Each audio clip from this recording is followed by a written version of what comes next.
اعوذ باللہ من الشیطان الرجیم بسم اللہ الرحمن الرحیم۔ الحمدللہ ایک ہفتے بعد دوبارہ ہم جمع ہوئے اس قرآن کلاس کے اندر، اور آج جو ہمارا موضوع ہے انشاءاللہ وہ سورہ نمل کا جو بقیہ حصہ جو ہم نے موضوع سلیکٹ کیا تھا پرنسپل آف مینجمنٹ، اس میں ہم نے 6 جو ہے نا وہ اصول پڑھے تھے، اور اب تقریباً 7 اصول ہم مزید جو آدھا حصہ رہ گیا اس میں سے دیکھیں گے۔ تو میں یہ 2-4 منٹ کے اندر آپ کو ذرا سمرائز کر دیتا ہوں جو ہم نے پچھلی مرتبہ جو سبق پڑھا تھا۔ ہم نے جو پڑھا تھا، سب سے پہلے ہم نے پڑھا تھا کہ جو بنی اسرائیل ہے اس کی ہم نے تاریخ پڑھی تھی کہ 1900 قبل مسیح کے اندر 1900 قبل مسیح کے اندر جب پہلا عروج بنی اسرائیل کو اس دنیا کے اندر 3 مرتبہ عروج ملا، اور تینوں مرتبہ وہ زوال پذیر ہو گئے، اور ابھی تک وہ زوال پذیر ہی ہے۔ تو جو بنی اسرائیل کو پہلا عروج ملا وہ حضرت یوسف علیہ السلام کے زمانے میں ملا، کہ جب ان کو یوسف علیہ السلام جب مصر کے بادشاہ بن گئے۔ پوری تاریخ ہے، پوری ہسٹری ہم اس کو نہیں لیں گے چونکہ ہمارا موضوع ڈیفرنٹ ہے۔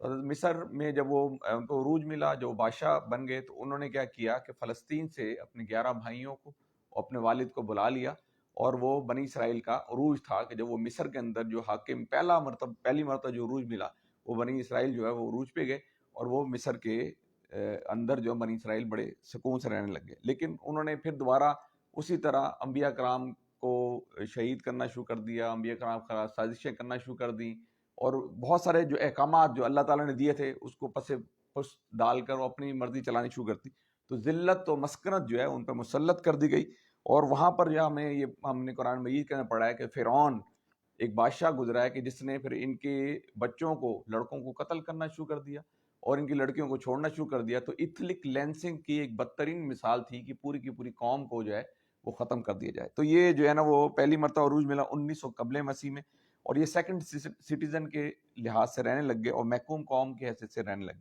اس کے بعد جو دوسرا عروج ان کو ملا 950 قبل مسیح کے اندر، کہ جہاں طالوت ایک بادشاہ تھے کہ جن کی سپاہ کے اندر، جن کی فوج کے اندر ایک نوجوان لڑکا تھا، 17 سالہ نوجوان لڑکا، کہ جس نے جالوت کو قتل کیا۔ تو طالوت نے خوش ہو کر ان کو اپنی بیٹی سے ان کا نکاح کر دیا، اور اس کے بعد جو ہے وہ طالوت کے بعد جو ہے نا وہ جو بادشاہ بنے حضرت داؤد علیہ السلام بنے۔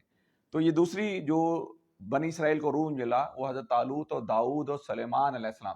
طالوت کے جو بیٹے، وہ حضرت داؤد کے بیٹے جو تھے وہ حضرت داؤد علیہ السلام تھے، کہ داؤد کے جو بیٹے تھے حضرت سلیمان علیہ السلام سے تھے، جس کا قصہ آج ہم انشاءاللہ پڑھیں گے۔ تو یہ دوسری ان کو جو ہے نا وہ عروج ملا بنی اسرائیل کو۔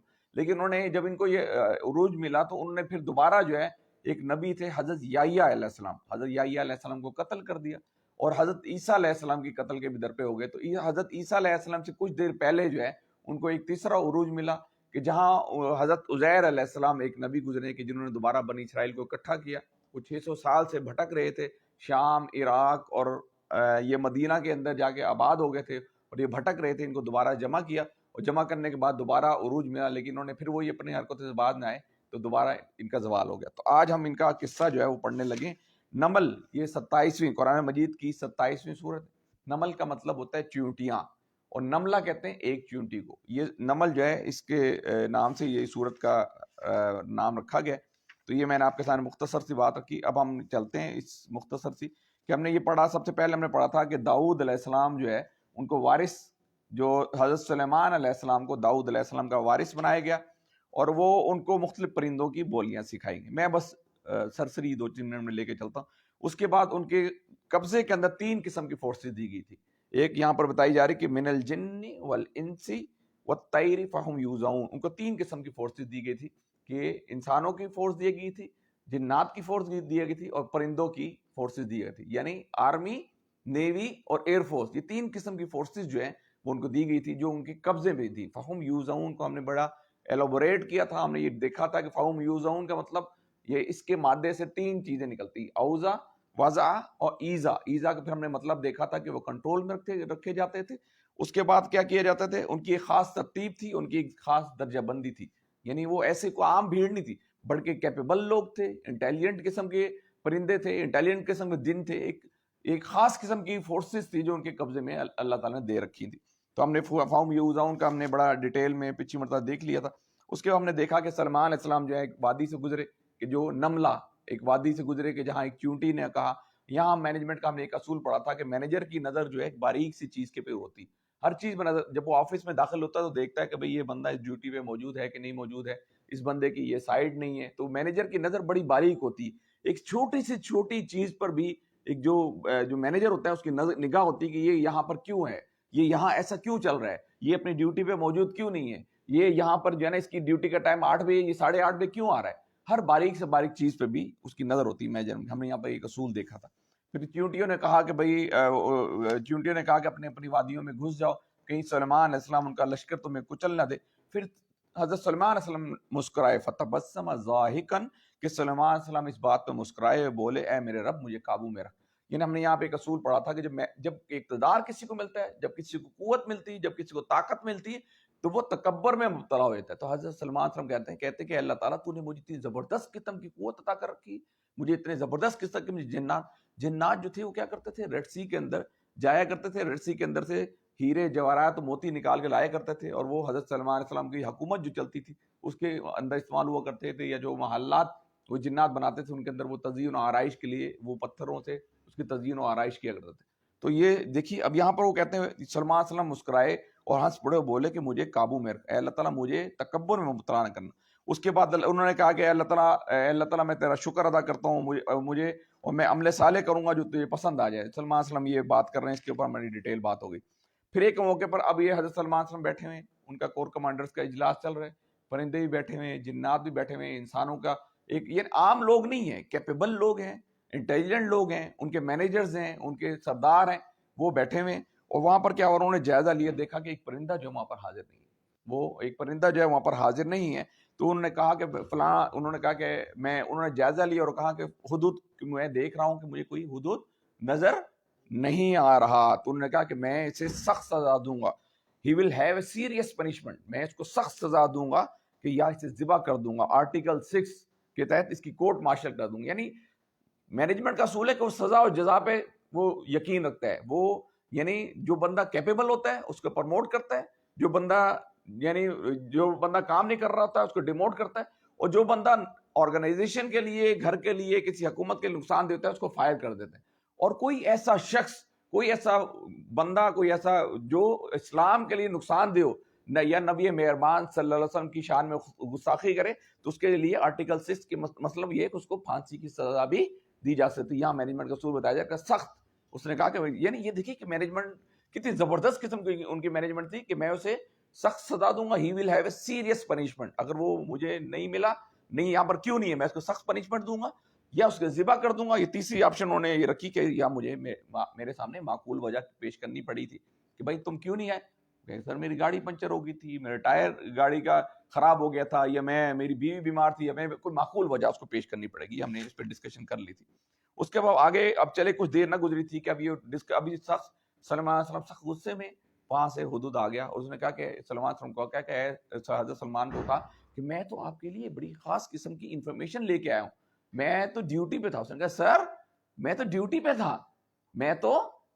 تھا، میں نے ایک خاص جگہ انفارمیشن کلیکٹ کی ہے، میں تو ISI کا بندہ ہوں، میں تو ایک خاص قسم کی مہم پہ گیا تھا. انہوں نے کہا بتاؤ کون سی مہم. اب اس نے جناب یہ بتایا کہ میں ایک ایسے ملک سے گزر کے آ رہا ہوں.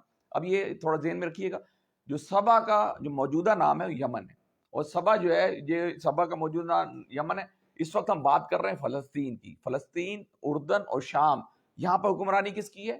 حضرت سلیمان علیہ السلام. فلسطین اور کچھ علاقے شام کے اور کچھ اردن کے علاقے، ان پہ حکمرانی کس کی ہے؟ حضرت سلیمان علیہ السلام کی. اور سبا کہ جس کا موجودہ نام یمن ہے، یہ حبش اور یمن اور یہ 2-3 ملک جو ہے نا ارد گرد کے، اس کے پر حکمرانی کس کی ہے؟ ملکہ سبا کی. اور ان دونوں کے درمیان جو ڈسٹنس ہے تقریباً 12,500 کلومیٹر. کتنا ڈسٹنس ہے؟ 12,500 کلومیٹر کا ڈسٹنس ہے کہ جس کی ہم بات کر رہے ہیں. اب اس نے کہا کہ میں معلومات لے کے آیا ہوں ملک سبا کے متعلق، کہ سب سے پہلے اس نے پولیٹیکل انفارمیشن دی کہ یہاں پر جو ایک حکمران ہے، ایک خاتون حکمران ہے. کون حکمران ہے؟ ایک عورت حکمران. سب سے پہلی پولیٹیکل انفارمیشن. دوسری انفارمیشن سے یہ دی کہ وہ جو قوم ہے اس کو بڑا ساز و سامان، صنعت و معیشت بہت زیادہ اسٹرانگ ہے. صنعت و معیشت کی بات کی کہ یہاں پر بہت زبردست ساز و سامان ان کے پاس موجود ہے، بہت زیادہ. میں نے آپ کو پہلے کل بتایا تھا پہلے لاسٹ لیکچر میں کہ وہ اکنامیکل ہب تھا. ارد گرد کی جتنی بھی ٹریڈ تھی، یہ جو یمن جو تھا کہ جس کے اندر سبا کا ملک، ان کی تجارت جو ہے افریقہ کے اندر، ہندوستان کے اندر، مصر کے اندر، شام کے اندر، یونان کے اندر، روم کے اندر، ان سارے ممالک کے اندر ان کی تجارت ہوا کرتی تھی. یعنی ساری تجارت جو وہ گھوم رہی تھی کس کے گرد؟ یمن کے گرد، جس کا پرانا نام سبا تھا، کہ جس کے بارے میں ہم بات کر رہے ہیں، اکنامیکل ہب تھا. اور ان کی ایگریکلچر لینڈ تھی، بڑی زبردست نہروں کا نظام. جیسے پاکستان ایک نہری ایگریکلچر ملک ہے، اس طرح وہ ایگریکلچر ملک تھا، بہت زبردست قسم کی ان کے پاس وہ جنا زراعت تھی. تو وہاں پر انہوں نے بتایا کہ سب سے پہلے بتایا کہ ان کے پاس سب سے بتایا عورت حکمران ہے، پولیٹیکل انفارمیشن. دوسری انفارمیشن یہ بتائی کہ وہ اس کی بڑا ساز و سامان دیے گئے. تیسرا بتایا کہ اس کا تخت جو ہے، اب یہ ان کی کاریگری اور فنکاری کی بات کی کہ اس کا تخت جو ہے بڑا زبردست ہے. اس کے بعد انہوں نے کہا کہ اس کے بعد بتایا کہ اور یہ جو قوم ہے وہ اللہ کو چھوڑ کر سورج کی پوجا کرتی. کس کو چھوڑ کر؟ اللہ کو چھوڑ کر، جس رب کی آپ اطاعت کرتے ہیں اس کو چھوڑ کر سورج کی پوجا کرتی. حضرت سلیمان علیہ السلام جو ہے یہ بات سنی ان کی، اور وہ آگے جا کے انہوں نے کہا کہ یہ جو کرتے. اور پھر یہاں سے جملہ معترضہ کیا ہوتا ہے جی فراز بھائی؟ اب آگے ایک جملہ معترضہ، بات کرتے کرتے بیچ میں ایک دوسری بات آئی جی، گھوم پھر کر جملہ معترضہ ہے، بات کرتے کرتے کوئی بات اور یعنی اس سے ریلیونٹ تو ہوتی ہے لیکن اس جگہ پہ وہ ضروری، یعنی اس جگہ پہ وہ ضروری ہوتی، تو اللہ تعالیٰ نے اس کو ایڈ کیا ہوتا. یہاں جملہ معترضہ کہا کہ شیطان نے ان کے اعمال جو ہے خوشنما بنا دیے اور جس کی وجہ سے سیدھا راستہ وہ نہیں پاتے. یہاں پر ایک دعا بڑی زبردست، تو پچھلی مرتبہ سے اسکپ ہو گئی تھی. اللہ تعالیٰ نے ہمیں زبردست نبی مہربان صلی اللہ علیہ وسلم دعا سکھائی کہ اللہم ارینا حقا، کہ میں پورا عربی نہیں پڑھتا ہوں کہ اے اللہ تعالیٰ ہمیں حق کو حق ہی دکھائیں اور اس کی پیروی کرنے کی توفیق عطا فرمائیں، اور باطل کو باطل ہی دکھائیں اور اس سے بچنے کی توفیق عطا فرمائیں. یہ زبردست دعا ہے جو کہ ہر مسلمان کو یاد ہونی چاہیے. اللہم ارینا حقا، یہ آگے پوری دعا ہے عربی کی، یہ آپ نیٹ سے سرچ کر لیں گے آپ کو مل جائے گی کہ اے اللہ تعالیٰ ہمیں حق کو حق دکھائیں اور اس کی پیروی کرنے کی توفیق عطا فرمائیں، اور باطل کو باطل ہی دکھائیں اور اس سے بچنے کی توفیق عطا فرمائیں. یہ ہم نے پڑھا. پھر اللہ تعالیٰ نے اپنی بتایا کہ وہ سب کچھ جانتا ہے جسے تم چھپاتے ہو ظاہر کرتے ہو، اور اللہ کے سوا کوئی مستحق عبادت نہیں جو عرش عظیم کا مالک ہے. یعنی عرش کی بات وہ کر رہا تھا نا، ان کے کور کمانڈرز کے اندر اجلاس کے اندر بات ہو رہی، تو اللہ تعالیٰ کہ وہ جو سب سے بڑا جو عرش ہے وہ عرش عظیم کا مالک ہے. کون؟ اللہ تعالیٰ. ٹھیک ہے. اچھا، یہاں پھر ہمیں سلمان علیہ السلام، اب یہ دیکھیے مینجمنٹ کا ایک اصول جو چھٹا اصول بتایا گیا تھا، وہ یہ بتایا گیا تھا کہ اب مینجمنٹ کا اصول ہے کہ وہ ویریفائی کرتا ہے، کسی بھی کام کو ویریفائی کرتا ہے کہ بھئی یہ جو تیمور نے بات کی ہے یہ صحیح ہے. اب حضور نے ایک بات تو کر دی، لاجیکل بھی پیش کر دی. اب سلمان علیہ السلام کے کہا کہ ابھی ہم دیکھے لیتے ہیں کہ تو نے سچ کہا یا جھوٹ. یعنی وہ ویریفائی کرنا ایک بندے کے ذریعے نہیں، ایک بندے کے پیچھے دوسرا بندہ، ایک ایجنسی کے پیچھے دوسری ایجنسی، تو وہ ویریفائی کرتا ہے یہاں پر. ٹھیک. اب ہم آگے آج ہمارا جو سبق ہے ہم شروع کرتے ہیں کہ اذهب بکتابی ھذا فالقیہ الیہم ثم تول عنہم فانظر ماذا یرجعون. یہ میرا خط لے جا. اب سلیمان علیہ السلام نے کیا کہا کہ حدود کا کہا کہ تم میرا خط لے جاؤ ان لوگوں کی طرف، پھر الگ ہٹ کر دیکھو کہ وہ کیا رد عمل ظاہر کرتے ہیں. اب کیا خط لے کے چلا گیا. اب یہاں پر قال یا ایھا الملأ، ملا کہتے ہیں خاص قسم کے ذہن، خاص قسم کے لوگ، انٹیلیجنٹ لوگ، مینیجرز لوگ، یا سرداروں کے بارے میں بھی. یہ ملا کا مطلب ہوتا ہے جو علم و دانش کے بھرے ہوئے لوگ ہوتے ہیں، جن کی عقل و تجربہ بھی ایکسیلنس پہ ہوتا ہے. کس پہ ہوتا ہے؟ ایکسیلنس پہ ہوتا ہے. جن کا عقل، جن کا تجربہ ایکسیلنس پہ ہوتا ہے، یہ ان کو کہتے ہیں ملا. ان کو کہتے ہیں ملا. تو حضرت شعیب علیہ السلام کے ملا الگ تھے، حضرت فرعون کے ملا الگ تھے، عاد کے ملا الگ تھے، ساروں کے ملا. ملا کا مطلب ہوتا ہے کیپیبل لوگ، مینیجرز. مینیجرز کن کو بتاتے ہیں؟ جو کہ کیپیبل ہوتے ہیں، جو کہ باصلاحیت ہوتے ہیں، جو کہ انٹیلیجنٹ ہوتے ہیں، جن کے اندر کوئی نہ کوئی صلاحیت ہوتی ہے، خاص دوسرے لوگوں سے ہٹ کر کوئی صلاحیت ہوتی ہے، ان کو مینیجر بنایا جاتا ہے. تو یہاں پر اب یہ کہتے، اب ملکہ کیا کہہ رہی؟ قال یا ایھا الملأ، کہ ملکہ بولی اے اہل دربار، اے میرے کور کمانڈرو، اے میرے کور کمانڈرو، میری طرف ایک بڑا اہم خط پھینکا گیا ہے میری طرف. اب ملکہ جو ہے وہ بڑی وائز تھی. یہ واحد صورت ہے کہ جس کے اندر ایک مشرکہ خاتون کی یعنی جو خوبیاں ہیں بڑی زبردست طریقے سے بیان کی گئی. مشرکہ ہے، اللہ کو نہیں مانتی، سورج کی پجاری، لیکن اس کی خوبیاں اس قرآن مجید کے اندر اس صورت کے بیان کی گئی. وہ ملکہ بڑی انٹیلیجنٹ، اس نے کہا یہ سفارتکاری کا دستور ہوتا ہے کہ اس کے پروٹوکولز ہوتے ہیں. جب سفارتکار کوئی آتا ہے، جب سفیر آتا ہے تو اس کے ساتھ کچھ لوگ آتے ہیں، کچھ ہدیہ آتے ہیں، پھر اس کے خاص ترتیب ہوتی ہے. یہ ایک پرندہ جو ہے وہ خط لے کے آیا ہے اور میرا اجلاس ہے اور اس کے اندر جو ہے نا سامنے خط میرے گود میں پھینک کے چلا گیا. تو یہ جو بادشاہ ہے کوئی عام بادشاہ نہیں ہے، بلکہ کوئی خاص بادشاہ ہے کہ جس کے پاس بہت زبردست طاقت ہے، جس کی صلاحیت بہت زبردست ہے. تو اس نے کہا, ملکہ بولی, قالت یا ایھا الملأ انی القی الی کتاب کریم, کہ ملکہ بولی اے اہل دربار, میری طرف ایک بڑا اہم خط پھینکا گیا ہے, انہ من سلیمان, جو سلیمان علیہ السلام کی جانب سے, وَإِنَّهُ بسم اللہ الرحمن الرحیم, کہ اور اللہ رحمان اور رحیم کے نام سے شروع کی. اب ملکہ نے کہا کہ جو ہمارے جو دستور ہے اس کے اندر تو سب سے پہلے وہ خط آتا ہے, اس میں دیوتاؤں کی بڑی لکھی ہوتی پرستش کے حوالے سے, ان کی پروٹوکولز, ان کے سارا, یہ تو ایک خاص قسم کا خط آیا ہے, پرندہ لے کے آیا ہے, اور جس کا آغاز کیا کہ اس سے کیا جا رہا ہے بسم اللہ الرحمن, ان دیوتاؤں کو ساروں کو رد کر دیا ہے, اور کہا گیا کہ صرف اس وحدہ لا شریک کی اطاعت اور اس کے نام سے شروع کرتا ہوں جو اس کائنات کا مالک ہے. ٹھیک ہے, اب یہ ملکہ نے کہا پھر اللہ تعالی علیہ واتونی مسلمین, مضمون یہ ہے کہ میرے مقابلے میں سرکشی نہ کرو اور مسلم ہو کر میرے پاس حاضر ہو جاؤ. یہ مینجمنٹ کا ایک زبردست مضمون بتایا گیا ہے کہ مینجمنٹ کو اپنا ہدف جو ہے نا وہ بالکل کلیئر ہوتا ہے. مینجمنٹ کو اپنا ہدف, گول, دیکھیے یہ management, the goal and objective they have to crystal and clear. یہ مینجمنٹ کو اپنا ہدف پتا ہوتا ہے کہ میں نے کرنا کیا ہے. میں نے جب مجھے ایک چیز کا پتا ہوگا تو میں اس پہ ٹارگٹ کو فوکس کروں گا نا. اب مینجمنٹ کو یہاں ایک اصول بتایا جا رہا ہے, 8واں اصول, 6 یا 7 اصول ہم نے پیچھے پڑھ لیے تھے. 8واں اصول یہ بتایا جا رہا ہے کہ مینجمنٹ کو اپنا ہدف وہ کلیئر, کرسٹل کلیئر ہوتا ہے کہ مجھے یہ کرنا ہے. اس نے کہا کہ سیدھی بات کی, اللہ تعالو کا مطلب, علو کا مطلب ہوتا ہے کہ میرے اوپر, یعنی تو جیسے آج علو کا مطلب میں آپ کو سمجھاتا ہوں بڑا ایک دلچسپ انداز میں. جیسے بل کلنٹن کیا کہتا تھا کہ میں نے یہ کہ میں تمہیں پتھر کے زمانے میں پہنچا دوں گا, سیدھی شرافت سے میرے پاس حاضر ہو جاؤ. ایسے ہوتا, جو میں کہہ رہا ہوں اس کو کرو, ایسے ہوتا. یعنی جارج بش ہو گیا, بل کلنٹن ہو گیا, ڈونلڈ ٹرمپ ہو گیا, یا جو بائیڈن ہو گیا, کہتے جو میں کہہ رہا ہوں اس کو کرو بس. علو کا مطلب ہوتا ہے جو میں نے کہہ دیا وہ تم نے کرنا ہے, ہر صورت میں کرنا ہے. تو سلیمان علیہ السلام کے پاس طاقت تھی, قوت تھی, اور اللہ تعالیٰ نے ان کو ایک بادشاہ, عظیم بادشاہ بنا رکھا تھا. اور ایک خاص قسم کی ہم نے پڑھا کہ اس کے پاس فورسز تھی, پرندوں کی فورسز تھی, جانوروں کی فورسز تھی, انسانوں کی فورسز تھی, جنوں کی فورسز تھی. علو کا مطلب ہے انہوں نے کہا کہ اللہ تعالی علیہ واتونی مسلمین, سیدھی شرافت سے مسلمان ہو کر میرے پاس حاضر ہو جاؤ. اب یہ دیکھیں فوراً انہوں نے کہا, اب یہ اس سے پہلے حضرت نبی مہربان صلی اللہ علیہ وسلم نے بھی اپنے زمانے میں جو خطوط لکھے نا, ہرکلس کو لکھا, بازان کو لکھا, ایران کے بادشاہ کو لکھا, وہ سارے خطوط کے اندر بسم اللہ الرحمن الرحیم سے انہوں نے اس کے یعنی خط کا آغاز کیا.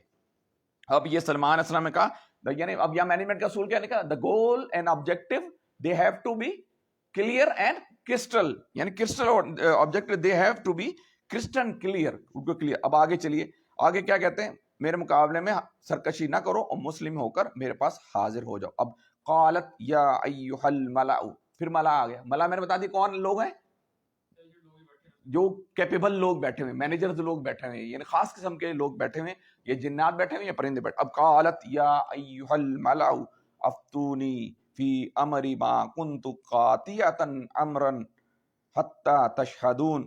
اب خط سننا, ملکہ نے سن لیا. اب کہا اے سرداران قوم, میں نے آپ کو بتایا کہ سرداروں کے بارے میں بولا جاتا ہے, کور کمانڈرز کے بارے میں بولا جاتا ہے, وڈیروں کے بارے میں, جو خاص قسم کے لوگ ہوتے ہیں انٹیلیجنٹ لوگ, ان کے بارے میں. اب اس نے خط سن کر ملکہ بولی اے سرداران قوم, میرے اس معاملے میں مجھے مشورہ دو. یہاں مینجمنٹ کا ایک اصول نکلتا ہے کہ مینیجر جو ہے نا, ایک سربراہ, گھر کا سربراہ, ایک ملک کا سربراہ, ایک کسی آرگنائزیشن کا مینیجر, وہ کبھی بھی ڈیسیژن بغیر مشورے کے نہیں لیتا. یہ مینجمنٹ کا ایک اصول بتایا جا رہا ہے کہ کوئی بھی آپ نے کام کرنا ہے تو مشورے کے بغیر نہیں کرنا. مشورے میں برکت ہوتی ہے, مشورے میں خیر ہوتی ہے. اب مشورہ لیا, اس نے کہا کہ مجھے مشورہ دو, میں کسی معاملے میں تمہارے بغیر فیصلہ نہیں کرتی. قالوا نحن اولو قوت و اولو باس شدید. اب جناب ان کے کور کمانڈر نے کہا, کیونکہ وہ کہتے ہیں کہ بھئی یہ خط انہوں نے سن لیا. اب کور کمانڈر نے کہا کہ ہم باس شدید, باس کہتے ہیں, باس کا مطلب ہوتا ہے, یہ باس کا مطلب ہوتا ہے قوت کے معنی میں بھی آتا ہے اور بیماری کے معنی میں ہے, کیونکہ عربی ایک بڑی وسیع و بلیغ زبان ہے, اس کے کئی ایک لفظ کے مطلب. باس کا مطلب ہوتا ہے قوت, باس کا مطلب ہوتا ہے بیماری بھی ہوتا ہے, اور باس کا یہاں جو مطلب آ رہا ہے, میں نے آپ کو بتایا تھا کہ ہر جگہ پر ایک ہی لفظ کا مطلب, جیسے ہم نے سورہ رحمان پڑھی تھی کہ فَبِأَيِّ آلَاءِ رَبِّكُمَا تُكَذِّبَانِ, ہر جگہ پر اس کا مطلب ڈیفرنٹ تھا جو موضوع مضمون کے لحاظ سے آ رہا تھا. یہاں پر باس کا مطلب ہے ہتھیار. اب ان کے کور کمانڈر سے کہا ہمارے پاس تو بہت زبردست ہتھیار ہیں, ہمارے پاس تو میزائل بھی ہیں, ہمارے پاس تو گولے بھی ہیں, ہمارے پاس ایٹم بم بھی ہے, ہمارے پاس تو بہت ساری چیزیں, ہم بڑی باسن. اب یہ دیکھیے کیا کہہ رہے ہیں, قالوا نحن اولو قوت اولو باس شدید, کہ وہ یہ کہتے ہیں, انہوں نے جواب دیا ہم طاقتور ہیں اور لڑنے والے ہیں لوگ ہیں. آگے اب یہ دیکھیے, اب یہ وہ تھے قابل لوگ تھے, انہیں آگے کیا بات کی, انہیں آگے بات کی والامر الیک فانظری ماذا تأمرین, انہوں نے کہا کہ آگے فیصلہ آپ کے ہاتھ میں, آپ خود ہی دیکھ لیں آپ نے کیا حکم دیا. یعنی جو کیپیبل لوگ تھے نا, وہ جو نیچے مینیجر تھے وہ بھی قابل لوگ تھے, انہوں نے کہا کہ ہم طاقتور بھی ہیں, ہمارے پاس ایمونیشن بھی ہے, ہمارے پاس ہتھیار بھی ہیں, ہمارے پاس عسکری قوت بھی ہے, ہمارے پاس لوگ بھی ہیں, لیکن the final decision in your hand, the final decision in your hand, کہ ہم یہ جانتے ہیں کہ ہمارے پاس بہت ساری چیزیں ہیں لیکن آخری ڈیسیژن وہ آپ نے لینا ہے. اب ملکہ بولی, ملکہ نے کیا کہا, ملکہ نے قالت ان الملوک اذا دخلوا قریۃ افسدوها وجعلوا عزۃ اہلها اذلۃ وکذلک یفعلون. اب ملکہ بڑی وائس ملکہ تھی, ملکہ بڑی قابل ملک ہے, ہم پہلے ڈسکشن کر چکے ہیں کہ وہ ڈسکشن وہ جناب وہ قابل ہے, مشورہ کرتی ہے, وہ لوگوں کو اب بتا رہی ہے. اب اس نے باتیں سن لی, سارے لوگوں کی, کور کمانڈر کی باتیں سن لی, اس نے مینیجرز کی باتیں سن لی. اب اس نے کہا کہ جب ملکہ نے کہا کہ جب بادشاہ کسی ملک میں گھستے ہیں تو اسے خراب اور اس کی عزت والوں کو ذلیل کر دیتے ہیں. کیا کرتے ہیں, گھس آتے ہیں تو اسے ملک کو خراب کر دیتے ہیں اور عزت والوں کو ذلیل کر دیتے ہیں, یہی کچھ تو وہ کیا کرتے ہیں. ملکہ نے کہا کہ بھائی ٹھیک ہے, آپ کی بات ٹھیک ہے, آپ کے پاس ہتھیار بھی ہیں, آپ کے پاس لوگ بھی ہیں, آپ کے پاس ایٹمی میزائل بھی ہیں, آپ کے پاس سائنس اور ٹیکنالوجی بھی ہے, لیکن جب بادشاہ کسی ملک میں گھستے ہیں تو اس کو ملک کو تباہ و تاراج کر دیتے ہیں اور عزت والوں کو ذلیل کی. یہ 1990 کے اندر 1990 کے اندر جب امریکہ نے حملہ کیا کویت کے اندر, تو یہ میں نے باقاعدہ ویڈیو کے اندر بھی دیکھا کہ کویت کے اندر حملہ کیا تو اس کے بڑے بڑے جو بڑے لوگ تھے نا, جو بڑے امیر و قبیل لوگ تھے, ان کے کنگز تھے, انہوں نے جبے اتارے, داڑیاں اپنی کلیئر کی, مونچھیں کلیئر کی, اور کوئی پاکستانی ڈریس میں بھاگتا چلے جا رہا ہے بارڈر کی طرف, کوئی پینٹ شرٹ پہن کے بھاگتا چلے جا رہا ہے بارڈر کی طرف, اس لیے کہ ملک تباہ و تاراج ہو گیا نا, امریکہ نے اس کے اوپر حملہ کر دیا. تو اب یہاں دیکھیے یعنی زبردست, اس کا مطلب یہاں ایک مینجمنٹ کا اصول بتایا جا رہا ہے کہ مینیجر جو ہے کرنٹ افیئر پر اس کی نظر ہوتی ہے کہ بھائی یہ کمپنی جو ہے بینک کرپٹ کیوں ہوئی, یہ ملک جو ہے دیوالیہ کیوں ہوا, یہ بندہ جو ہے ڈاؤن فال کیوں آیا, یہ آرگنائزیشن جو ہے وہ کمپیریزن کرتا رہتا ہے کیونکہ اس نے اوپر کی طرف جانا ہے, تو کمپیریزن کرتا ہے کہ ارد گرد کا جو ماحول ہے اس کے اندر جو ہے ہمارے کمپیٹیٹر کون کون ہے, یہ بینک کرپٹ کیوں ہو رہا ہے, یہ آرگنائزیشن دیوالیہ کیوں ہو رہی ہے, یہ بندہ ڈاؤن فال کیوں ہو رہا ہے, کون سے ایسے اعمال, تاریخ پہ اس کی نظر ہوتی ہے, کرنٹ افیئرز پہ اس کی نظر ہوتی ہے. مینجمنٹ کا اصول بتایا جا رہا ہے کہ اس کی کرنٹ افیئرز پہ اس کی نظر ہوتی ہے. وائس ضروری نہیں ہم کہتے ہیں ہمیں کیا لینا دینا, یار یہ ہو رہا تھا ہمیں کیا نہیں, آپ اگر گھر کے سربراہ ہیں تو ہر چیز پہ آپ کی نظر ہونی چاہیے, آپ کو بچوں کے ہر عمل پہ آپ کی نظر ہونی چاہیے, کہ آپ کو پہلے بھی دیکھنا چاہیے کہ پہلے یہ جو خاندان ہے یہ کیوں تباہ ہو رہا ہے, اور میرے خاندان میں کیا کمیاں آ رہی ہیں, یا یہ جو اوپر کیوں جا رہا ہے, کیا کون سی چیز اس خاندان نے اڈاپٹ کی ہوئی ہے کہ جو کہ یہ ان کے بچے جو ہیں وہ ٹاپ کرتے چلے جائیں, میرے بچے کیوں ڈاؤن جا رہے ہیں, یہ اس کی نظر, آپ گھر کے سربراہ ہیں نا, تو آپ کو ہر چیز پر آپ کی نظر ہو, جتنی آپ کی وائس نظر ہوگی اتنا آپ اس کے لیے فائدہ مند ہوگی. اچھا آگے چلیے, اس نے بتایا اب آگے بتایا جا رہا ہے, وہ بتاتی ہے وَكَذَلِكَ يَفْعَلُونَ, کہ مینجمنٹ کا تاریخ سے سبق سوچ, وَإِنِّي مُرْسِلَةٌ إِلَيْهِ بِهَدِيَّةٍ فَنَاظِرَةٌ بِمَا يَرْجِعُ الْمُرْسَلُونَ. اب ملکہ نے کہا کہ میں ان لوگوں کی طرف ایک ہدیہ بھیجتی ہوں. کیا بھیجتی ہوں, ہدیہ بھیجتی ہوں, اور بھیجتی ہوں کہ میرے ایلچی کو, میرا ایلچی کیا جواب لے کے پلٹتا ہے. اب ملکہ, اب یہ دیکھیے, اب یہ آپ نے دیکھا نا یہ میڈیکل ریپس جو ہوتے ہیں یہ کیا کرتے ہیں, گفٹ دیتے ہیں. میرا چھوٹا بھائی ڈاکٹر ہے, ڈاکٹر زبیر صاحب, 5-6 سال پرانی بات ہے تقریباً, وہ ایک دم مجھے بتا رہا تھا کہ اس کے پاس ہے مارگلہ بہت پرانی, کہتے ایک دم میڈیکل ریپ میرے پاس آیا اور سیوک 0 میٹر سیوک کی چابی لے کے, اور مجھے کہتا ہے سر یہ جو نا, اس کو پتا تھا کہ یہ میرا بھائی تھوڑا اس قسم کی چیزوں کو اوائڈ کرتا ہے, تو اس نے کہا سر یہ آپ کی مسز کے لیے. اس نے کہا سر یہ آپ کے لیے, اس نے کہا میرے پاس ہے گاڑی. نہیں سر آپ تو اپنے پاس گاڑی آپ کے, لیکن گھر پہ جو بیگم ہے کبھی آنا جانا پڑتا ہوگا تو یہ مسز کے لیے آپ کی گاڑی. اس نے کہا مجھے نہیں چاہیے یہ گاڑی. یعنی یہ دانا ڈالتے ہیں نا, یعنی جو مینجمنٹ ہے وہ ملک کا وائس تھی, اس نے کہا میں تھوڑا دانا ڈالوں, میں اب میرے پاس جو مال و اسباب بھی, اکنامیکل ہب ہے, بے شمار دولت ہے, مال و دولت ہے, اس نے دانا ڈالا. ٹھیک ہے, میں جو جیسے میڈیکل ریپ ڈال رہا ہے میرے چھوٹے بھائی کو, اس نے اس کو ریجیکٹ کر دیا اور بھیج دیا, اس نے وہ گاڑی کسی اور کو دے دی. یہ میڈیکل ریپ تو آپ کو باہر کے دورے وزٹ بھی کراتے ہیں, حج عمرے بھی کرا دیتے ہیں, کلینک اسٹیبلش کر کے دیتے ہیں. اس کے بعد ہاسپٹل, اس کے پیچھے مقاصد ہوتے ہیں. کیا ہوتے ہیں؟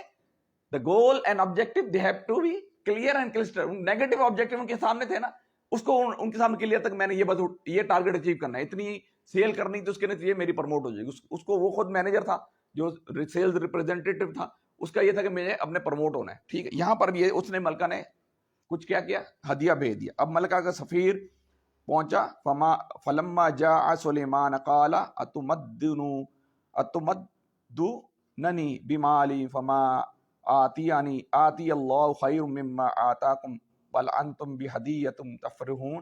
کہ جب وہ ملکہ کا سفیر سلمان علیہ السلام کے سامنے پہنچا, کیا تم لوگ میری مال سے, اب سلمان علیہ السلام بڑے غصے میں آ گئے, کیا تم لوگ میری مال سے میری مدد کرنا چاہتے ہو؟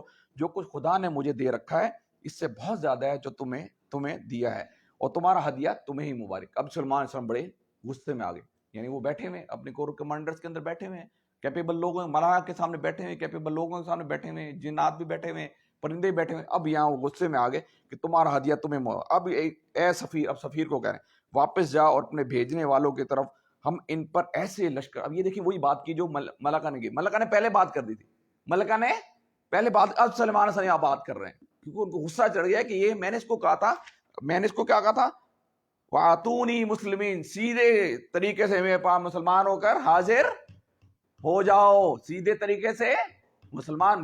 گول ان کے سامنے کلیئر تھا. آج ہمارے سامنے کیا کلیئر ہوتا ہے, ہم ٹھیک ہے آپ کسی نان مسلمس کے اندر کام کر رہے ہیں, ہندوؤں کے اندر کام کر رہے ہیں, عیسائیوں کے اندر کام کر رہے ہیں, اب ان کو گفٹ دیں. لیکن ہم کیا کرتے ہیں, کرسمس مناتے ہیں. بھائی کرسمس منانے کی کیا ضرورت ہے, دیوالی منانے کی کیا ضرورت ہے, دسہرہ منانے کی کیا ضرورت ہے؟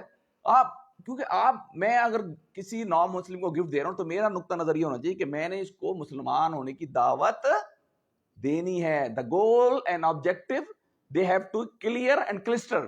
یہ میری اس کی سوچ یہ تھی کہ میں نے اس کو مسلمان کرنا ہے, بس مجھے نہیں چاہیے گفٹ. گفٹ میں اگر دے رہا ہوں کسی مسلمان کو, دیوالی منانے کی ضرورت نہیں ہے, آپ گفٹ دیں, دیوالی میں ان کو گفٹ تقسیم کریں. لیکن دیوالی, اب ہمارے مسلمان تو آپ سندھ کے اندر ٹریڈیشن ہے نا فراز بھائی, وہاں تو دیوالی باقاعدہ منا رہے ہوتے ہیں, ایسے نا دیوالی منا رہے ہیں, ہمارے مسلمان منا رہے ہوتے ہیں. بھائی دیوالی کیوں منا رہے ہو, دیوالی منانے کی ضرورت نہیں, آپ گفٹ دیں, اس لیے دیں کہ میں کل کو اس کو مسلمان ہونے کی دعوت دوں گا تاکہ یہ مسلمان ہو جائے. اب سلمان علیہ السلام کو غصہ آ گیا. ٹھیک ہے, اچھا اب یہ دیکھیے آگے چلیے. جب ملکہ سفیر سلمان علیہ السلام پہنچے, ہاں یہاں ہم تک پڑھ چکے ہیں, تمہارا ہدیہ تمہیں مبارک, اے سفیر واپس جا اور اپنے بھیجنے والوں کی طرف ہم ان پر ایسے لشکر لے کے آئیں گے. یہ بات کس نے کی تھی پہلے, کس نے کی تھی, ملکہ سبا نے کی تھی. وہی بات کر رہے ہیں, ایسے لشکر لے کے آئیں گے جن کا مقابلہ وہ نہ کر سکیں. یہ سفیر کو کہہ رہے ہیں تم اسے بتا دو کہ ہم ایسے لشکر لے کے آئیں گے کہ جس کا مقابلہ وہ نہیں کر سکیں گے, اور انہیں ایسی ذلت کے ساتھ وہاں نکالیں گے وہ خوار ہو کر رہ جائیں گے.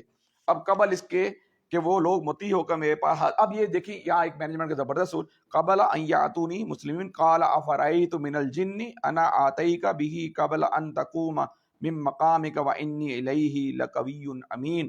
اب یہاں پر قبل اس کے کہ وہ لوگ مطیع ہو کر میرے پاس حاضر ہوں. اب سلمان السلام کے ذہن میں ایک پلان آیا. کیا آیا؟ پلان آیا. انہوں نے کہا کہ جنوں میں سے ایک کوی ہے, انہوں نے کہا کہ کون بندہ ایسا ہے, کون فرد اس گیدرنگ کے اندر, کور کمانڈرز کے اجلاس کے اندر کون ایسا بندہ ہے یا کون ایسا جن ہے جو کہ اس کا تخت میرے پاس ابھی حاضر کر دے. ملکہ سبا کا تخت مجھے یہاں چاہیے. یعنی یہاں مینجمنٹ کا اصول بتایا کہ اوپن اپرچونٹی, ایکول اپرچونٹی دیتا ہے کہ بھئی یہ کام ہے, کون کرنا چاہتا ہے, کہ یہ تیمور کرنا چاہتا ہے, عدیل کرنا چاہتا ہے, فراز کرنا چاہتا ہے, ایکس وائی زیڈ, کون کرنا چاہتا ہے, open opportunity, open and equal opportunity سب کے لیے پرووائڈ کرتا ہے. مینجمنٹ کیا کرتی ہے, سب کے لیے ایکول اپرچونٹی پرووائڈ کرتی ہے. ٹھیک ہے, اب اس نے کہا کہ ایک جن, اب جنوں میں سے ایک جن نے کہا, وہاں پر جب انہوں نے سنا حضرت سلمان سے بات, اب ایک جن نے کہا, جنوں میں سے ایک کوی ہیکل جن نے عرض کیا کہ میں اسے حاضر کر دوں گا قبل اس کے کہ آپ اپنی جگہ سے اٹھیں. جن کیا کہہ رہے ہیں کہ ظاہر بات ہے میٹنگ چلتی 2 گھنٹے 3 گھنٹے 4 گھنٹے تو میٹنگ چلیں گے. اب جن نے کہا, ایک جن نے کہا کہ میں آپ کی اس میٹنگ ختم ہونے سے پہلے اس ملکہ سبا کا تخت جو ہے آپ کے سامنے حاضر کر دوں گا. کیوں؟ وَإِنِّي إِلَيْهِ لَقَوِيٌّ أَمِينٌ, کیونکہ میں قوی بھی ہوں اور امین بھی ہوں. یہاں پر ایک مینجمنٹ کا اصول بتایا جا رہا ہے کہ مینیجر کو قوی بھی ہونا چاہیے, اور ایک ایسا مینیجر جو کہ سپوز داڑھی اس نے بڑی رکھی ہوئی ہے, نماز بے تحاشا پڑھتا ہے, تہجد پڑھتا ہے, لیکن اپنی ڈیسیجن لینے کی اس کے اندر صلاحیت ہی نہیں ہے, یا ڈیسیجن لے لیتا ہے تو اس کو امپلیمنٹ کرنے کی صلاحیت ہی اس کے اندر نہیں ہے, تو اس مینیجر کا ہم نے اچار ڈال. ایک ایسا مینیجر ہے جو کہ بہت زیادہ نیک ہے, امین ہے, صادق اور امین ہے, لیکن وہ ڈیسیجن نہیں لینے کی طاقت نہیں اس کے اندر, یا ڈیسیجن لے لیتا تو امپلیمنٹ نہیں کرا سکتا, اس مینیجر کا کوئی فائدہ نہیں, اس کو مینیجر بنانے کی کوئی ضرورت نہیں ہے. میں چھوٹی سی بات کرتا ہوں, میرے آج سے بہت پہلے ایک میں کمپنی کے اندر جاب کرتا تھا, وہاں ہمارے ایک مینیجر تھے, ٹھیک ہے جی, وہ تبلیغی جماعت سے بلانگ کرتے تھے, اور وہ ان کو بائی پاس کر کے 2-3 بندے چیف انجینئر بنا دیے. میں اس وقت بڑا غصے میں آتا تھا, میں اس وقت اس وقت یہ پڑھی نہیں ہوئی تھی نا, میں بڑا غصے میں آتا تھا. میں نے کہا یار یہ کوئی سینئر بندہ ہے, یہ سینئر بندہ تھا, کیپیبل بندہ ہے, اس کو چیف انجینئر نہیں بنایا, سی او نہیں بنایا, دوسروں کو بائی پاس کر کے. اب یہ پوائنٹ میں نے پڑھا, یار یہ قرآن میں لکھا ہوا ہے, قرآن میں لکھا ہوا ہے کہ بھائی جو کیپیبل بندہ ہے, جو قوی ہے, جو امین ہے, طاقت بھی ہونی چاہیے اور امین بھی ہونا چاہیے. اب ایک طاقتور ہے لیکن امین نہیں ہے, وہ تو کھا جائے گا بھی سارے آرگنائزیشن, ایسے ہی نا.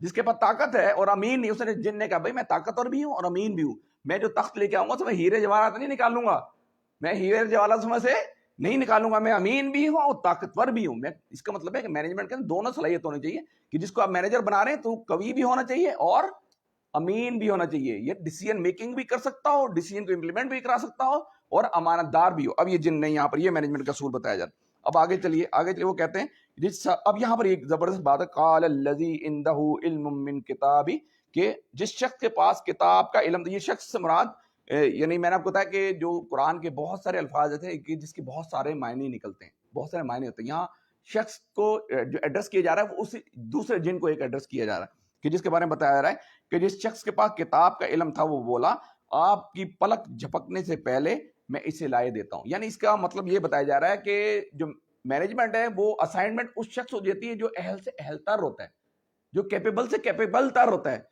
جو انٹیلیجنٹ سے انٹیلیجنٹ تر ہوتا ہے. اگر ایک فراز کے اندر تیمور کے اندر صلاحیتیں ہیں اور یہ اس کے اندر صلاحیت کچھ کم ہے, اس کے اندر زیادہ ہے, تو میں اس کو اسائن کروں گا, ایسے نا. تو حضرت سلمان علیہ السلام کور کمانڈر سے اجلاس ہے, انہوں نے یہ باتیں ساروں کو سنی اور انہوں نے اس جن کو کہا کہ اب یہ یہاں پر ایک بات زبردست بتائی جا رہی ہے کہ یہ ایک یہاں پوائنٹ ہے کہ مینجمنٹ کا ایک اصول ہے کہ اب دیکھیے جو علم جو ہے نا, یہاں پر ایک علم جو ہے وہ ڈائریکٹلی پروپورشن ہے, علم جو ہے وہ ڈائریکٹلی پروپورشن ہے قوت کے.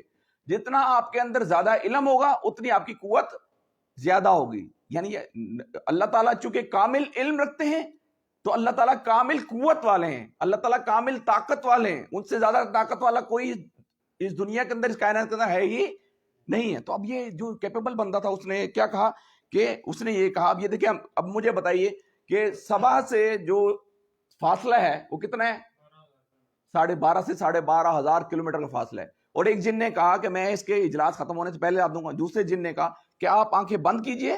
تو اس مینیجر نے جو حضرت سلمان علیہ السلام نے کہا کہ اس جن کو کہا کہ تم جو ہے نا اس کا تخت تو یہ یہاں پر لا کر حاضر کر دو. اب دیکھیے سلمان علیہ السلام نے جب یہ کہا, اس نے کہا کہ یہ میں نے آپ کو بتایا کہ علم جو ہے ڈائریکٹ پروپورشن قوت. اگر آپ چاہتے ہیں کہ قوت چاہتے ہیں نا, معاشرے میں مقام چاہتے ہیں, معاشرے میں اسٹیٹس چاہتے ہیں, لوگوں سے عزت چاہتے ہیں, تو اپنا علم انہانس کیجئے, اپنے علم کو بڑھا لیے, ایکسیلنس میں لے کے جائیے اپنے علم کو.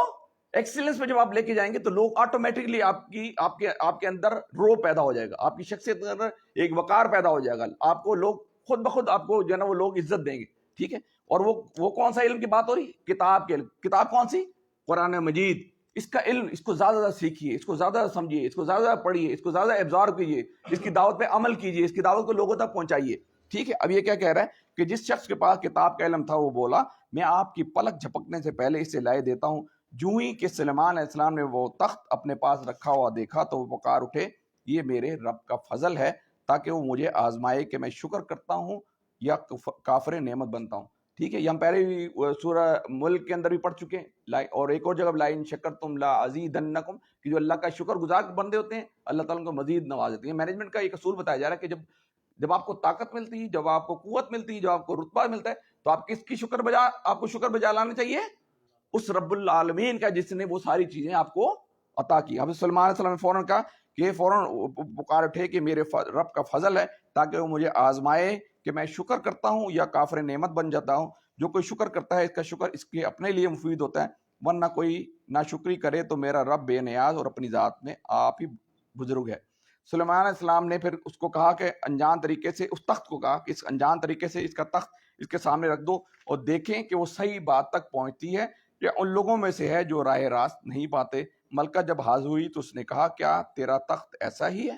وہ کہنے لگی یہ تو گویا وہی ہے, as it is the same as اس کے ذہن و گمان میں نہیں تھا کہ 12:30. ابھی یہ ساری باتیں بیچ میں غائب کر. میں نے آپ کو پہلے پچھلی لیکچر میں بتایا جائے فلم چل رہی ہوتی ہے نا, کوئی سین چل رہا تو بچہ چھوٹا ہوتا ہے, ایک دم فلم کٹ کے کسی دوسرا سین دکھاتے ہیں تو بچہ بڑا ہو کے جوان ہو کے ہیرو بن کے سامنے آیا تھا. ایسے اب بات چلتے چلتے بیچ میں غیر ضروری, قرآن مجید کا اسٹائل ہے, غیر ضروری چیزیں حذف کر جاتی اور پھر فوراً مدے پہ آ جاتی کہ اب یہ بات یہاں پر فائنل پہنچ گئی کہ اب ملکہ وہاں سے چلی تھی, اب لے کے آتے پوری لے کے آتے وہاں سے یہاں تک تو یہ قرآن مجید تو پورا ہو گیا تھا نا, تو بات ایک دم بیچ سے کاٹ دی. اب ملکہ پہنچ گئی, کس کے پہنچ گئی؟ دربار. اب یہ دیکھیے چھوٹے ملک کا جو وزیر اعظم وہ چھوٹا ہے, چھوٹے ملک نائجیریا کا صدر اب جائے گا واشنگٹن کے اندر جائے گا, ٹھیک ہے, وائٹ ہاؤس میں جائے گا, تو وہ تو چھوٹے ملک ہے نا, اس کے لیے تو وہ ملک کے پروٹوکولز کو چھوڑ دیں, اس ملک کے جو طریقہ کار کچھ اور ہیں.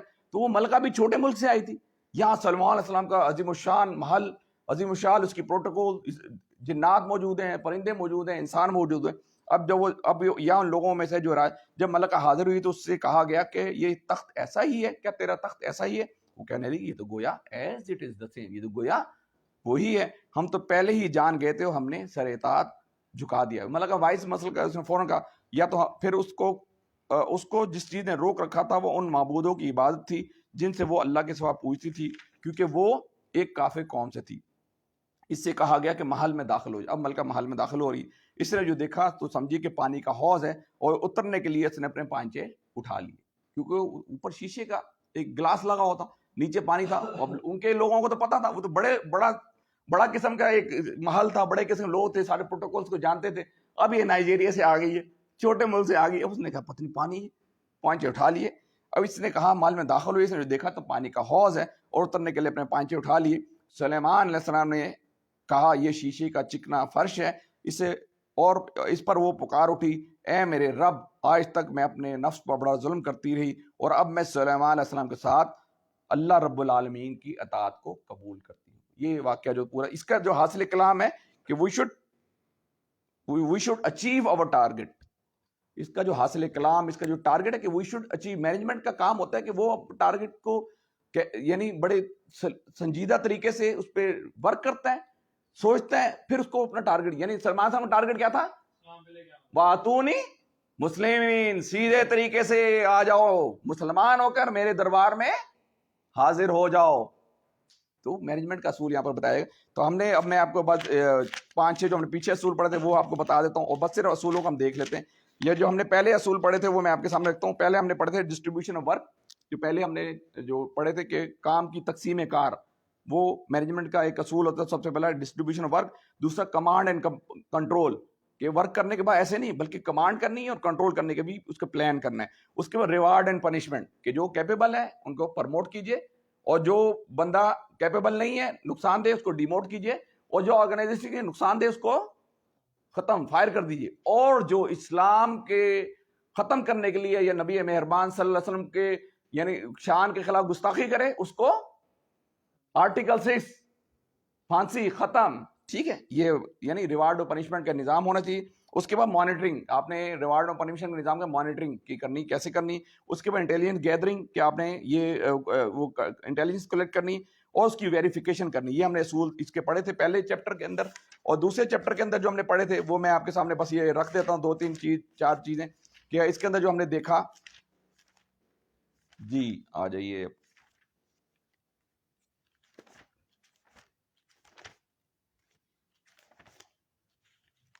اچھا, دوسرے اس کے اندر یہ جو ہم نے 7واں اصول دیکھا کہ مینجمنٹ کو اپنا ہدف جو ہے واضح ہونا چاہیے. کیا ہونا چاہیے؟ ٹارگٹ جو ہے, the goal and objective they have to be crystal and clear, یعنی کا ٹارگٹ ان کا واضح ہونا چاہیے. 7واں ہم نے اصول یہ پڑھا تھا. اور پھر 8واں اصول ہم نے یہ پڑھا تھا کہ مینجمنٹ جو ہے نا وہ مشورے کے بغیر کوئی ڈیسیژن نہیں لیتی. پھر 9واں اصول میں نے پڑھا تھا کہ مینجمنٹ جو ہے وہ کرنٹ افیئرس پر اس کی بڑی نگاہ ہوتی ہے, کہ یہ کمپنی بینک کرپٹ کیوں ہوئی, یہ جو آرگنائزیشن ہے دیوالیہ کیوں ہوئی تھی, یہ جو ملک ہے یہ اوپر کیوں جا رہا ہے, یہ ملک نیچے کیوں جا رہا ہے, اس کی پوری تاریخ پہ نظر ہوتی ہے. ٹھیک ہے, یہ ہم نے 9واں اصول پڑھا تھا. 10واں اصول پڑھا تھا کہ یہ میں بھول گیا تھا کہ مکالمہ اور ڈائلاگس, ملکہ نے ڈائلاگس کیے تھے, ایلچی بھیجا تھا نا, تو مکالمہ اور ڈائلاگس, مینجمنٹ جو ہے نا مکالمہ اور ڈائلاگس پر بلیو کرتی ہے. کبھی ڈائلاگس ختم نہیں, جب بات چیت ختم ہو گئی تو پھر آپ اس کے مدعے پہ پہنچی. یعنی مینجمنٹ کا ایک اصول 10واں یہ بتایا جا رہا ہے کہ مکالمہ اور ڈائلاگس جو ہے نا وہ اس پہ یقین رکھتی ہے. اور 11واں اصول ہم نے جو پڑھا تھا, یہ پڑھا تھا کہ ہم نے یہ پڑھا تھا کہ بھائی علم اور قوت ہم نے پتا ڈائریکٹلی پروپورشن ہے، یعنی اگر آپ قوت چاہتے ہیں، اگر جو آپ کو علم میں ایکسیلنس پہ جانا پڑے گا، آپ کو علم زیادہ سے زیادہ حاصل کرنا پڑے گا، تو آپ کو اتنی زیادہ آپ کے اندر آپ کا معاشرے کے اندر مقام ہوگا، آپ کا اسٹیٹس ہوگا، آپ کے پاس علم ہوگا. تو ٹھیک ہے، اللہ تعالیٰ سے دعا ہے کہ اللہ تعالیٰ ہمیں ان باتوں پر عمل کرنے کی توفیق عطا فرمائے. اقول قولی ھذا استغفر اللہ لی ولکم ولسائر المسلمین.